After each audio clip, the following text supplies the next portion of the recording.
So the first speaker will be Professor Supriya Singh.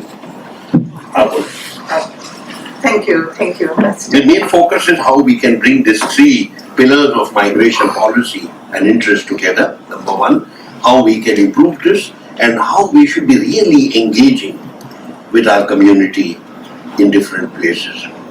Thank you. I think you have presented a great challenge to academics, because sometimes we are not very good at translating what we are finding into language that makes sense to policymakers, to government, and to the community. And I think that is a challenge that some of us are trying to accept. Particularly in my field, I'm a sociologist of money and communications. And I took Professor Sinha's challenge when he said, I don't really know anything about money. All of us know a lot about money, particularly migrants who send money home. And how do we connect this very familiar community phenomena to government interests of development? But we first have to know what is happening. And this is where I think academics can contribute, because our studies are not just a historical context, but we actually do talk to people on the ground. And I myself, as a long-term dual migrant, twice migrant, was myself surprised by some of the changes I found.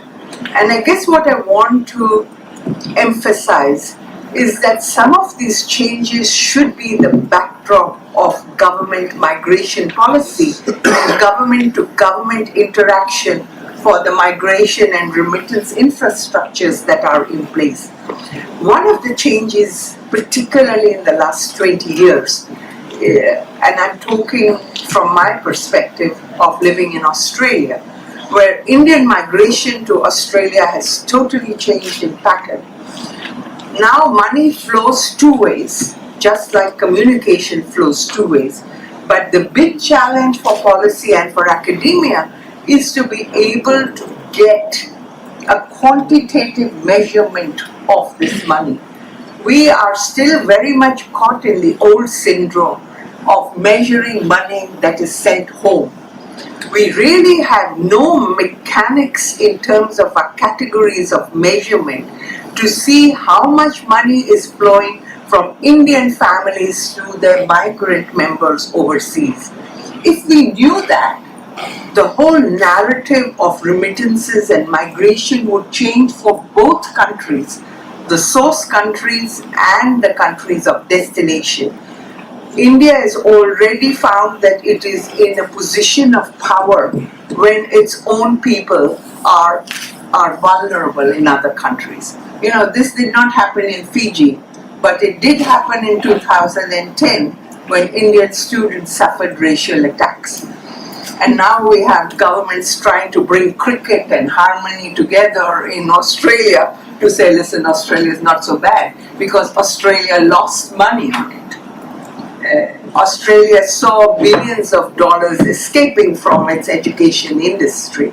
So if you know the language of money and how much money is going both ways, you can use that as a leverage. And also this money is going two ways, not because of high-fluted sentiments.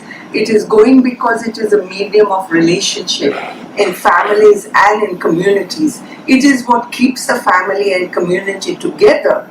Because for all of us in India and for people in the global south, money is a currency of care. It is not just something that belongs to the market, but you have to bring the market and the care and relationship together to form effective policy. But we need to measure it first. Okay.